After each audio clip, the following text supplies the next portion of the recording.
अस्सलामुअलैकुम स्टूडेंट्स, कैसे हैं आप सब। उम्मीद करती हूँ आप सब ठीक होंगे। तो स्टूडेंट्स, आज जो हमारा टॉपिक है वो है बायोलॉजिकल मेथड। इससे पहले हमने क्या पढ़ा था, फाइलेटिक लीनेज। तो आज हम पढ़ने जा रहे हैं बायोलॉजिकल मेथड। बायोलॉजिकल मेथड क्या होता है, तो इसमें हम साइंस को पहले स्टडी कर लेते हैं कि साइंस क्या चीज़ है, कैसा नॉलेज है। उसके बाद हम देखेंगे बायोलॉजिकल मेथड क्या होता है। ये जो क्वेश्चन है ये लॉन्ग क्वेश्चन के तौर पर कभी कभी आता है, लेकिन ऐसा होता नहीं है कि ये पूरा लॉन्ग क्वेश्चन आ जाए। इसमें मुख्तलिफ तरह के छोटे छोटे शॉर्ट क्वेश्चन बनते हैं। तो आपने ये जो शॉर्ट क्वेश्चन के तौर पर इसे करना है, बहुत अच्छे से करना है। ये बहुत ही इम्पॉर्टेंट है इस हवाले से। लेकिन लॉन्ग क्वेश्चन कभी कभी आता है तो आपने उसे सारे स्टेप लिखने हैं, लेकिन शॉर्टली लिखने हैं। साइंस क्या है, सिस्टमैटाइज्ड नॉलेज है। सिस्टमैटाइज्ड किसे कहते हैं, लॉजिक को। जिस तरह एक दलील होती है हमारे पास, एक लॉजिकली हम किसी चीज़ को स्टडी करेंगे तो उसे क्या कहेंगे, सिस्टमैटाइज्ड।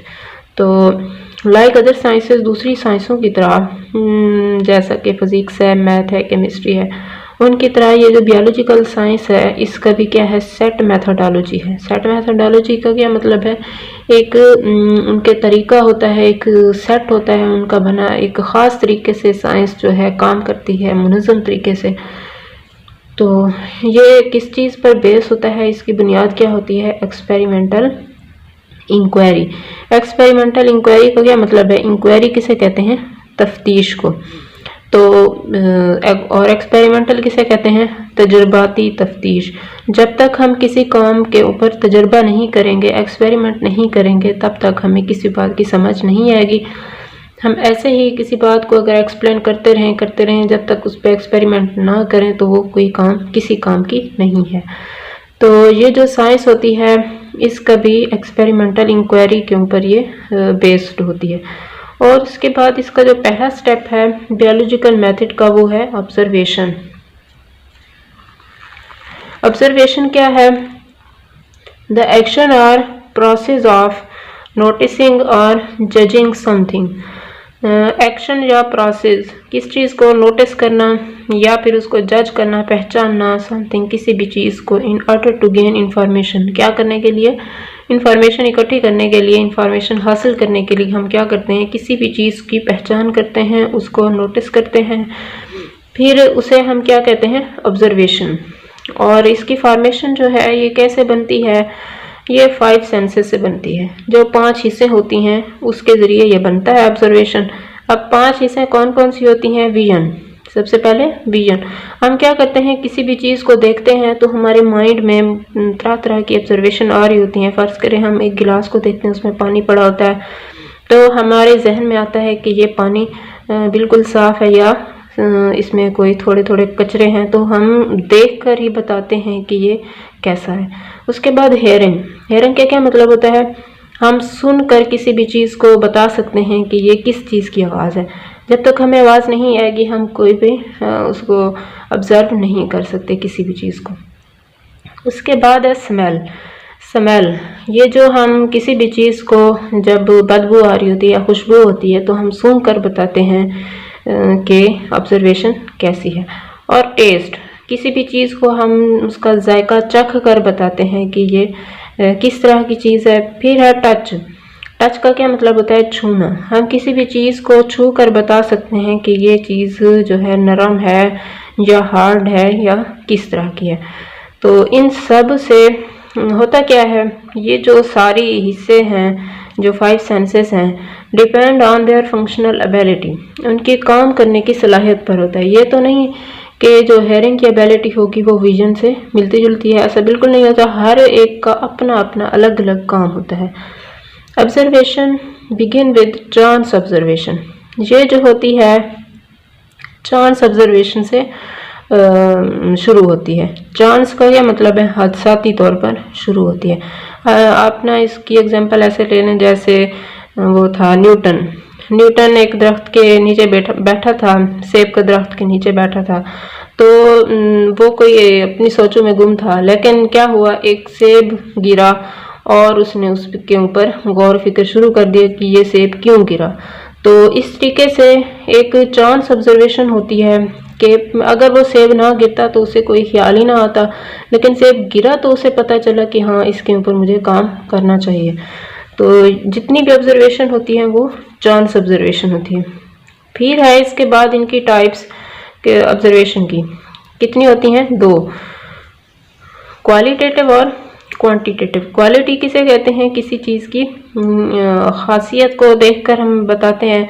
डिस्क्राइब क्वालिटी ऑफ थिंग्स, चीज़ों की क्वालिटी को, जैसा कि कलर है, टेस्ट है या स्मेल है, इन चीज़ को देखकर हम कहते हैं ये ऑब्जर्वेशन कैसी है।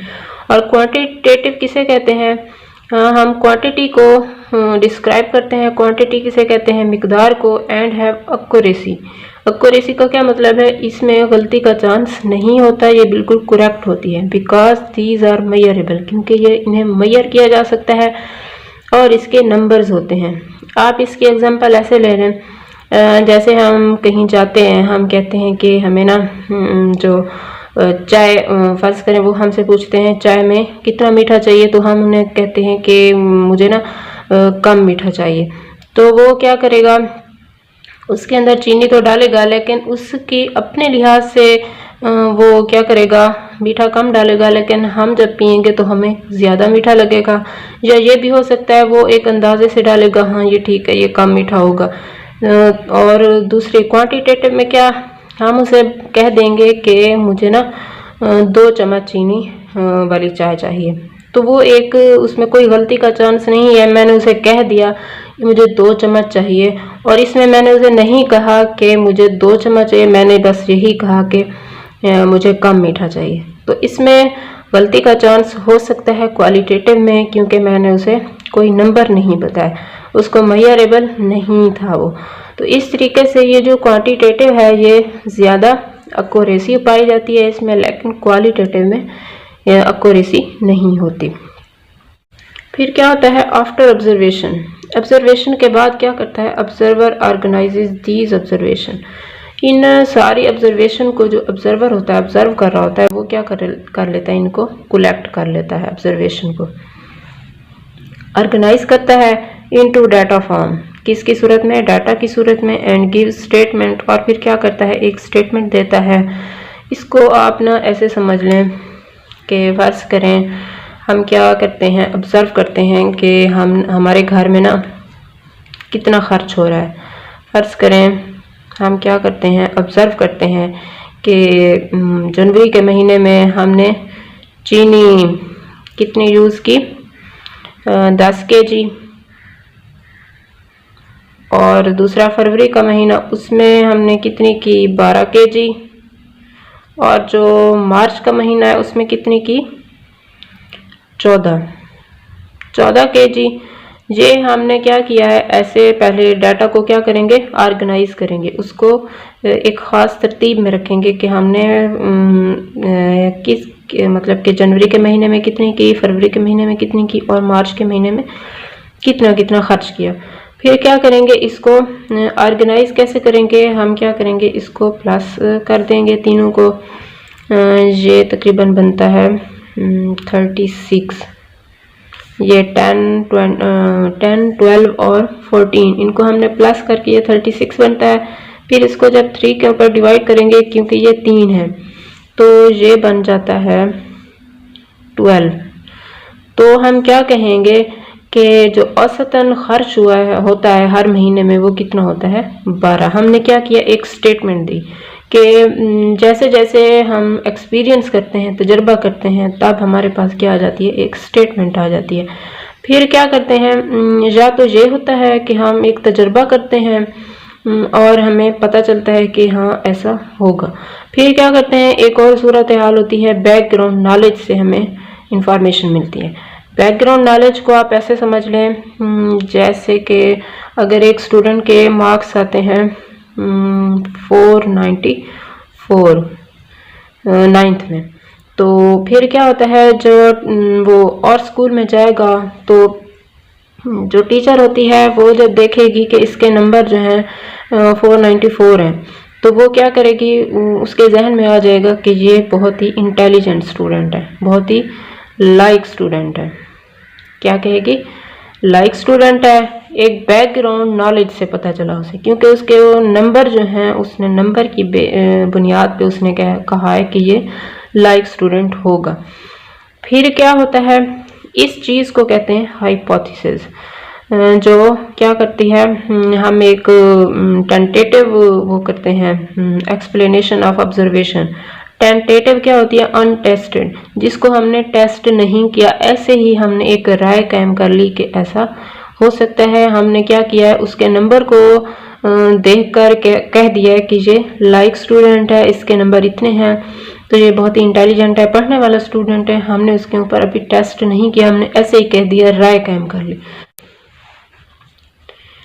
अच्छा, फिर क्या होता है, जब हम इसके ऊपर टेस्ट करेंगे, क्या करेंगे, इसके ऊपर टेस्ट करेंगे तो हमें पता चलेगा ये हाइपोथेसिस गलत थी। जो हमने कहा है कि ये जो स्टूडेंट है 494, इसने नंबर तो ले लिए, लेकिन जब वो टीचर क्या करेगी, उससे टेस्ट लेगी तो वो बिल्कुल ही उसका 0 नंबर होगा।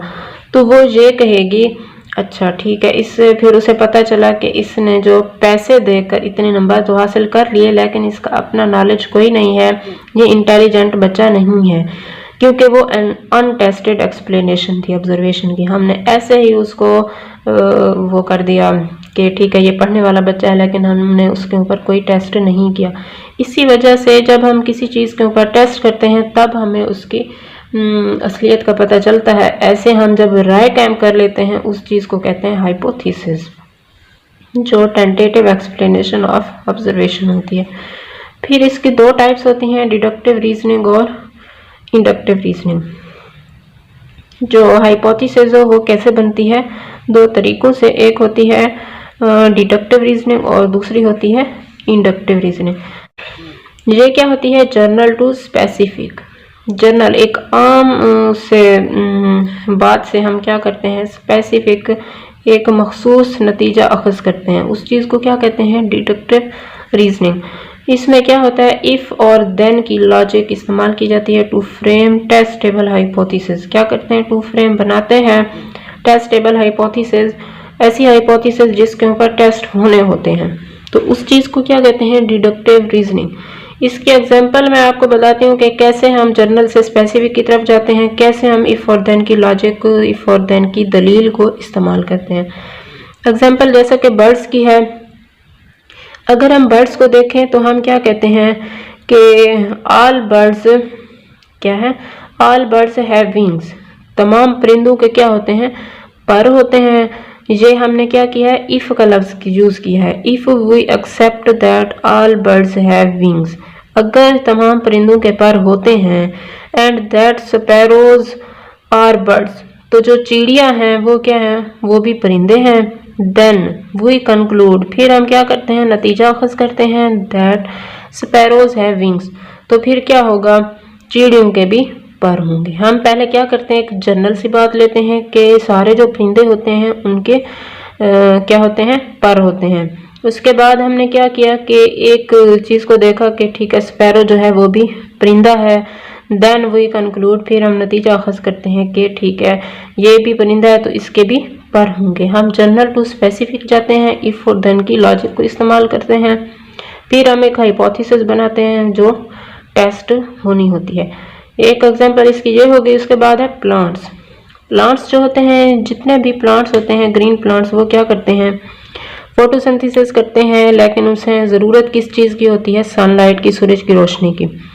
तो फिर क्या होता है, हम ये कह सकते हैं if all green plants require sunlight for photosynthesis, अगर तमाम ग्रीन प्लांट्स क्या करते हैं, उन्हें फोटोसिंथेसिस के लिए सूरज की रोशनी की ज़रूरत होती है। Then any green plant when placed in dark, then फिर कोई भी सब्ज पौधा जिसे हम क्या करते हैं, डार्क प्लेस में रखते हैं, वुड नॉट सिंथेसाइज ग्लूकोज, तो वो क्या करेगा, ग्लूकोज को तैयार नहीं करेगा, खुराक नहीं बनाएगा। ये ग्लूकोज क्या है, and product of photosynthesis, photosynthesis मतलब नहीं कर सकेंगे। तो हमने क्या किया, पहले एक जनरल बात ली कि पौधे जो हैं वो सारे के सारे फोटोसिंथेसिस करते हैं, लेकिन कब, दिन के वक्त सूरज की रोशनी की मौजूदगी में। फिर क्या होता है, हमने एक ये लिया कि देन, अगर हम क्या करें, उन सारे पौधों को रात के वक्त अंधेरे में रख दें तो फिर क्या होगा, वो फोटोसिंथेसिस नहीं कर सकेंगे। तो इसके बाद है इंडक्टिव रीजनिंग। इंडक्टिव रीजनिंग में हम क्या करते हैं, ये उसके उलट है। Specific to general. स्पेसिफिक पहले एक मखसूस चीज़ लेते हैं, उसके बाद हम एक जनरल कंक्लूजन निकालते हैं। तो इसमें हम क्या करेंगे, इसमें भी इफ़ और देन की दलील इस्तेमाल की जाती है। तो हम ये बताएंगे कि अगर स्पैरोज जो हैं उसके विंग्स हैं, if we know that sparrows have wings and are birds, अगर जो हैं चिड़िया वो क्या है, परिंदे भी हैं और उनके पर भी हैं। हमने क्या ली, एक स्पेसिफिक चीज़ ली, एक मखसूस चीज़ ली। And we know that eagle parrot crow are birds, ये जो है ईगल है, पैरट है या क्रो हैं, ये सारे क्या हैं, बर्ड्स हैं। Then we conclude that all birds have wings, तो हम यही कहेंगे जितने भी परिंदे हैं उन सब के पर होंगे। तो हमने पहले क्या किया, एक सिर्फ एक चीज़ को लिया, स्पैरो को। हमने यही कहा कि वो परिंदा है, उसके पर हैं। फिर हम बहुत सारे परिंदों को लेते हैं, फिर हम नतीजा निकालते हैं कि ठीक है ये भी परिंदे हैं तो इनके भी पर होंगे। इस तरीके से हम क्या करते हैं, एक स्पेसिफिक चीज़ लेते हैं, उसके ज़रिए हम जनरल कंक्लूजन निकालते हैं। तो इस तरीके से हमारे पास जो इंडक्टिव रीजनिंग है, और जो साइंस है वो भी क्या करती है, इंडक्टिव मेथड को यूज़ करती है। ये टॉपिक क्योंकि थोड़ा बड़ा है इसलिए मैंने इसके 2 पार्ट बनाए हैं। ये पहला पार्ट है। अगले पार्ट में आपको बताऊंगी कि ठीक है ये हाइपोथेसिस इन 2 मेथड से तो बनती है, इसके और तरीके भी होते हैं, वो फिर अगले मेथड में आपको बताऊंगी। यहाँ तक अगर आपको कोई भी इशू है तो आप कमेंट सेक्शन में पूछ सकते हैं। Thank you. अल्लाह हाफिज़।